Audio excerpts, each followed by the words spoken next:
Blue on blue, 73 Dodge Challenger, H code 340, 5-speed, EFI. Let's take it for a test drive.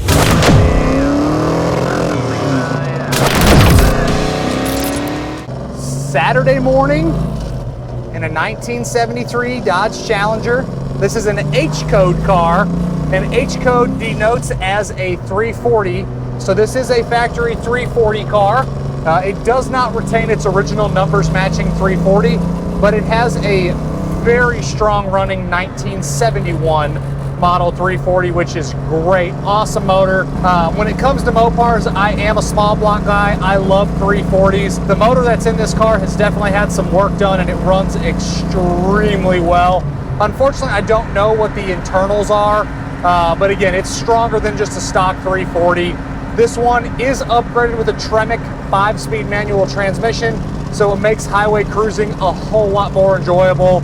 If you're going to go do a Tremec 5-speed swap, it is an expensive endeavor, so having this one already done is great. This is the same transmission that is in my 72 Torino, so absolutely love the fact that this has a Tremec 5-speed in it. Power steering, power front disc brakes, and this one does have the Holley Sniper EFI system, and it is the new Holley Sniper EFI system. It is the Holley Sniper 2, which is great. It's more user-friendly. They just refined the Sniper setup. There's nothing wrong with the Sniper 1. They just made the Sniper 2 a little bit better, and it works great. So mechanically, this thing is ready to go. You do have a like a billet serpentine setup up front, and then aftermarket aluminum radiator with a flex fan. You still have your original fender tag in place, and this is again a 340 car, and it is a factory blue on blue car, which is really cool as well. Clutch feels great. The clutch has a little bit of a kind of a more performance style feel to it. It is not hard to press. It just feels, again, just a little bit different than a stock Mopar clutch would feel. When you push it in, it almost pushes back out at you when you let off on the clutch, which is fine by me. You drive it one time, it's going to be normal for you. Just a little of a disclaimer there. All of your gauges outside of the factory temp gauge, they're not doing anything. Excuse me, the temp gauge up on the dash is not doing anything, but you have an aftermarket temp gauge and an aftermarket oil pressure gauge down low. Your speedo's working, horn works, fuel gauge is reading right. And then you have all of your gauge displays for the Sniper screen, so you can go through all of that stuff. It's got a tack in there. The only thing that the Sniper screen does not have is a mile per hour, but you do have your speedo over on the left. So on my Does It Work section, you will find that the only things listed as a no on this one is the washer fluid sprayers are not spraying any fluid, and then the right interior turn signal bulb is not working, but everything else is good. And you have your really cool fender mounted turn signal indicators on the tops of the fenders, which I always thought was a really cool thing that these Mopars had. On the interior, it is a factory blue interior. Seat covers are great, door panels are nice, dash pad looks good. Again, you have the nice center console, you have the floor shifter with the pistol grip handle. Back seat looks great, floor mats are great, carpets look good, headliner visors, no issues with any of that stuff. And again, in that additional information tab on the website, pcclassiccars.com, you will find photos of the little imperfections on the car, as well as the Does It Work section. Sorry, brain fart. All right, so now that we're pulled out in traffic, we'll kind of downshift here. We'll do a little third gear pull, let you guys hear the exhaust some.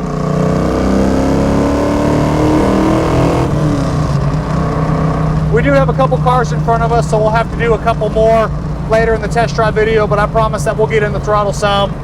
Drivability on this thing is great. Performs awesome out on the open road. I will say with the console, you do get like, not a vibration, but you just hear the console kind of hitting the shifter a little bit.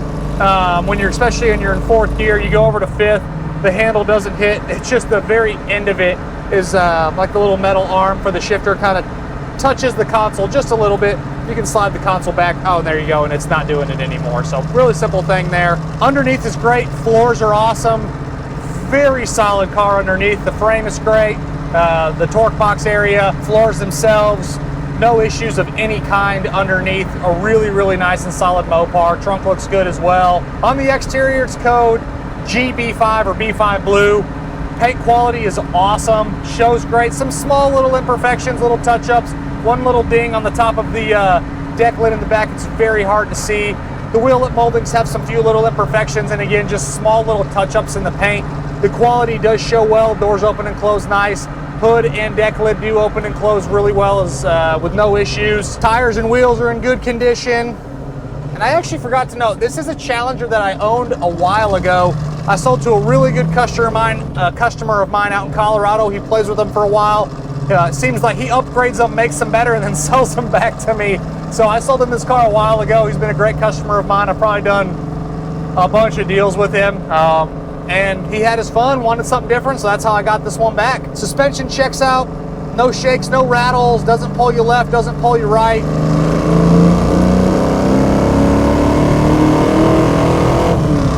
Little third gear pull there. And as you can see, this thing just is so much fun to drive. Yeah, if I'm gonna complain about anything on the interior, these consoles, they do kind of make a little chatter, especially with the shifter right next to it. You could kind of adjust the shifter over just a little bit, and that would take care of that. It's the top plate that's kind of just shaking around, making a little noise. Glass is all great, some very minor little imperfections in the windshield, but no stone chips. Couple little vertical streaks on the side windows on both sides. Back glass looks clean. You have an aftermarket stereo, some speakers in the back package tray. All right, we'll roll into it here a little bit.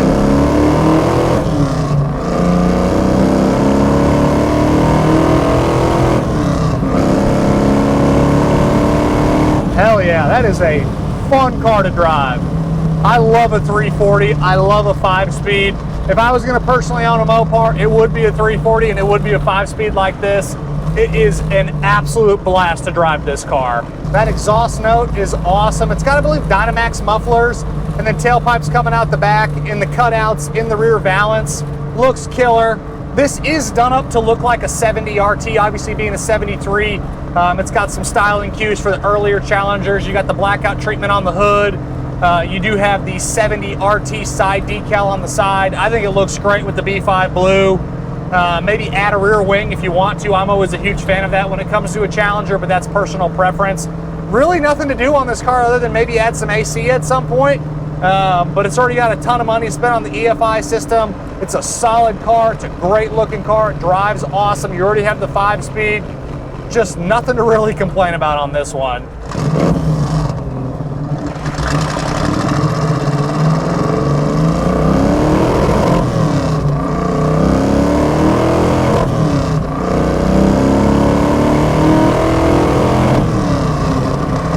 As always, I'm Mike. This is a 1973 Dodge Challenger with a built 340, a 5-speed manual transmission, aftermarket EFI. From myself and everybody else here at PC Classic Cars, we always appreciate y'all stopping in to watch another one of our test drive videos.